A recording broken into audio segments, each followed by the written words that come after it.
Stop letting cardio rob your hypertrophy gains, right? As bodybuilders, we always have this big concern with doing cardio and the impact it's going to have on resistance training.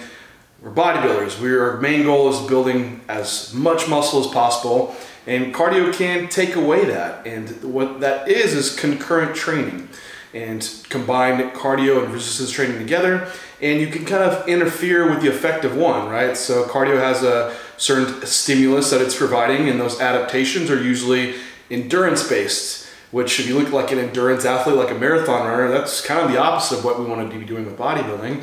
And for resistance training, we give a hard stimulus and have these hypertrophy adaptations occur. Do it too close together or too much cardio together, and it kind of impedes that hypertrophy signaling to where you might not grow as much as possible. That's not to say to never do cardio. That might be the quick answer you go to, right? Well, if I just want to get big as possible, John, I just want to do cardio. But I think there are some good advantages to doing cardio, and sometimes you just have to, right? So if you're a contest prep bodybuilder, sometimes you just have to make the energy expenditure there to get contest lean. In the off season though, a lot of guys just stop doing cardio, but there could be potentially benefits there. The health benefits, right? Cardiovascular fitness, there's great changes for heart health that can occur. We want to be healthy and be able to bodybuild for a long period of time. So heart health is important to have in place. Also, cardio can help with stress relief. I think it can aid sleep as well. So just having good cardiovascular fitness, if you get really heavy in the off season, you have a hard time breathing, sometimes their sleep apnea gets worse, and just having improved oxygenation can be a benefit for sleep. Also, you ever get off that hard set of squats and you're just totally gassed, or maybe you just gassed out just doing reps and your muscle didn't even fatigue yet, and you get done and you're just gasping for air, it takes you like 5 minutes before you can do your next work set? Maybe your cardiovascular fitness really sucks. And so cardio can give you some aid in helping keep that capacity up for recovering between sets. So, now that we know we probably should do a little bit of cardio in the off season, and it's probably a necessary evil in contest prep, how should we do it to limit the interference effect, to keep the most muscle retention possible as we diet, and also not limit muscle growth as we're bulking in the off season?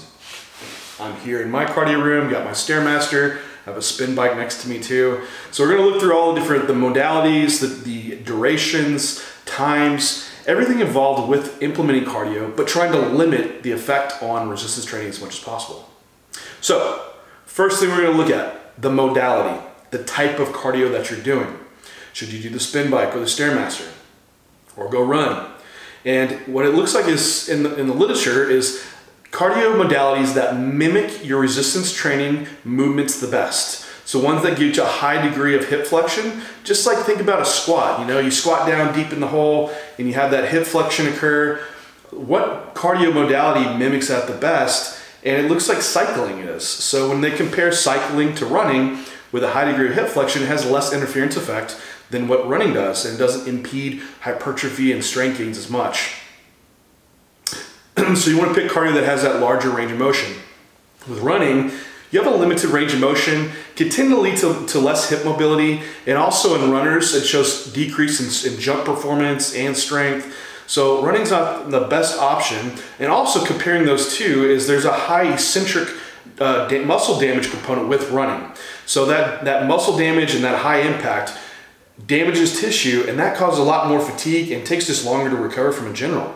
So if you have a damaged muscle tissue and you're going into a training session for legs, you're going to be limiting performance. So the cycling has a very, very low impact. Now, the issue with cycling is that you do have to keep the intensity fairly high to get heart rate up. And just that metabolic stress on its own can be very, very fatiguing. So there is a slight disadvantage you have to weigh out there. Now, there are some in-betweens that I think are a good advantage for picking your cardio. One being the arc trainer. The arc trainer is nice because it has a large range of motion and a degree of hip flexion, just like cycling. However, it's also very low impact, and you're having to use your whole body weight to move the machine, so you're not having to go at this really fast speed like a cycle, like when you're cycling, to keep heart rate up. So that, I think, is one of the better options. The disadvantage, though, is that you do have to make sure you keep that rate up, and you have to be kind of mindful the whole time. And in prep, you just like want to get on the cardio machine and not think about it. Maybe that's when the Stairmaster does have a slight advantage over some of the other ones, although the range of motion is a little bit less. The degree of muscle damage is kind of in the middle between like running and cycling. It's definitely a little bit more than doing like an elliptical. However, that nice constant pace, you can kind of be a little bit mindless on it. So for picking your cardio modality, it's going to come down to being able to get the right energy expenditure, but also whatever's going to limit impeding your gym performance when you're going into training. Next, we should look at how hard should you do cardio. Should you do HIIT? Should you do moderate? Should you do LISS?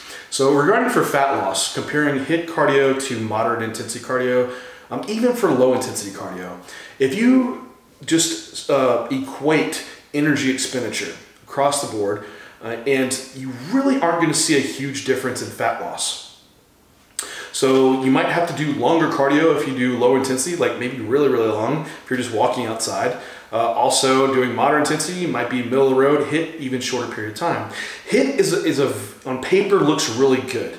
Acutely, it mimics resistance training because you have a high degree of motor unit recruitment. You're using similar energy systems like creatine phosphate system. It's anaerobic. So yes, it does mimic resistance training somewhat. However, it does have all the negatives that can come along resistance training with high muscle damage, high levels of fatigue. It's like another resistance training session in its own. So going into a lower body training session after doing HIIT can be very, very fatiguing. So you have to be strategic if you are going to be doing HIIT and program appropriately. And I would say keep it 48 hours to 72 hours away from your resistance training. Also, if you're a big bodybuilder, it's going to be way more taxing, especially psychologically, mentally, than say if you're a smaller competitor, like a bikini competitor, or just a lighter weight individual, and you might need that, and it won't generate as much fatigue. So for certain instances, that could be an appropriate option. The moderate intensity cardio, I think for bodybuilding is going to be making up a little bit more of the majority. It's going to have the energy expenditure benefit. It'll still have cardiovascular change benefit. However, it just won't be as damaging muscularly.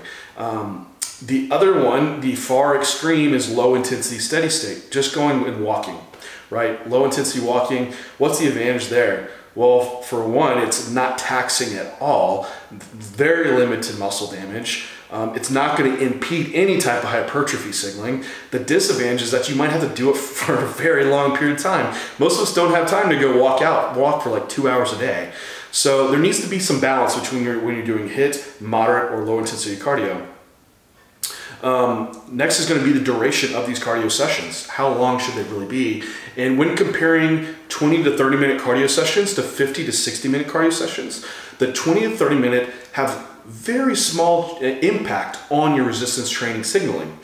So if you have to do 60 minutes of cardio, it would be much better to split that into multiple sessions. Or if you're trying to do 3 sessions of 60 minutes for the week, you divide that into 6 sessions of 20 to 30 minutes, and it wouldn't have as much interference effect. Another issue to talk about is specificity of training.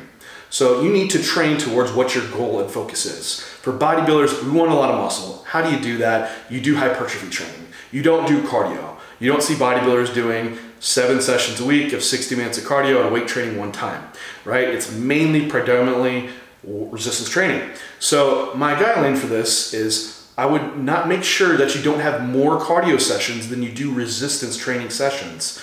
And I would say moderate intensity to higher intensity cardio. Now, if you need more energy expenditure, you don't necessarily have to do more moderate intensity cardio. You could fill that in with low intensity cardio. So get more active, increase your NEAT. That would be the best way to not go too far high and doing more cardio to where you have those adaptations, but also have that balance where you can still create the energy expenditure. Now in contest prep, it's understandable. Sometimes you just have to go that high in cardio, and the training specificity at that time is getting fat loss off. And that just entails in making that energy deficit possible through more cardio. And regarding time, sometimes we can't just walk outside so much. So there should be a balance between the two. And then timing the sessions. When should you do your cardio? And what would be best, if you had to do HIIT, we already mentioned that doing it 48 hours to 72 hours before a weight training session would be ideal. And giving yourself that time after a lower body session would be better as well. For all your other cardio sessions, it would be better on a day that's not your leg workout. So do it on an upper body training day. If you have to do it on the same day as a lower body day, I would make sure you keep it 6 hours before or after the session. On upper body day, I would still say the same, keeping it 6 hours before or after. If you have to do it around the same session, then I would do it try to do it upper body day and following after you do your resistance training, or even doing it in the evening might be better. If for some horrible reason you had to do HIIT on a lower body day, don't do it in the morning, because that fatigue is going to carry over to resistance training. And what I would do would be do it in the evening, because performance doesn't really matter on your HIIT session. What really matters is you're just trying to get the energy expenditure there. Last thing, fasting or not, or fed state. This could be a huge, long, drawn-out thing. In general, looking at the studies that compare fasted fed state, it's not a huge impact in fat loss, because what comes down to it is energy expenditure and also energy intake, and that just being in balance. However, in bodybuilding, they can get very specific, and there's lots of caveats. So a lot of bodybuilders are using they're using drugs, or they're using supplements to increase mobilization and oxidation of fatty acids, and a lot of those can work better in the fasted state. But what do you not want to do in the fasted state if you don't have high glycogen storages is you don't want to do high anaerobic type cardio. So doing your HIIT cardio fast in the morning would be a terrible idea and would lead to decreases in glycogen, higher fatigue, and potentially increases in protein oxidation. Same with like these higher moderate intensity cardio steady states, and for really long durations too. So the higher the intensity, the longer the duration, the more liable you're going to have greater fatigue, and also start taking away from amino acids from skeletal tissue. So keep fasted cardio down to shorter sessions and limit it to more like low intensity, moderate intensity cardio. What might be of benefit is using some protein prior to training. You could argue that it might impede if you are using some agents that help with fat oxidation and mobilization. However, if we have a few acute studies looking at protein feeding prior to cardio, and it has an increased effect in burning calories and increased fat oxidation after.